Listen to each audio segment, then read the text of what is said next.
Tosiaan osallisuuden aika täyttää tänä vuonna 10 vuotta ja me halutaan palkita 10 meille tärkeää henkilöä, jotka on ollut meidän tämän matkan varrella mukana. Ja me halutaan antaa sulle tällainen kunniakirja ja niin kuin palapelin muodossa kuvastaa tätä, että olet yksi näistä 10 tärkeästä palasesta ja sen kunniaksi kiittää myös Kukilla. Eli kiitos kun olet ollut meidän mukana ja mahdollistamassa Kokemusäänen esiin tulemista sisäministeriössä. Kiitos paljon.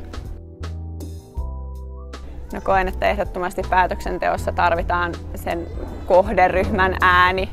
He ovat ne, jotka tietää oikeasti, että mitä tarvitsevat ja mistä on apua.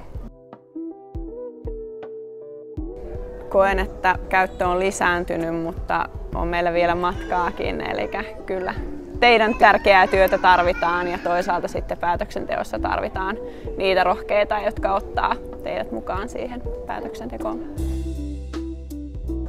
Ilman sitä tietoa, mikä kokemusasiantuntijoilta saadaan päätöksentekoon, niin me ei voida tehdä kauaskantoista ja sellaista työtä, mistä aidosti on hyötyä. Jos me itse vaan päätetään ja mietitään, että mikä se on se tärkeä, niin se ei välttämättä ole juurikin se, mistä on todellisuudessa apua. Kyllä me tarvitaan siihen hyvin monenlaisia ääniä, että me tiedetään paljon enemmän.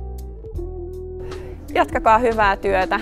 Pitäkää ääntä itsestänne ja olkaa mukana kaikessa vaan, mihin mukaan pääsette. Iso kiitos teille. Teistä on ollut meille tosi paljon apua ja iloa ja voidaan jatkaa yhteistyötä myöhemminkin.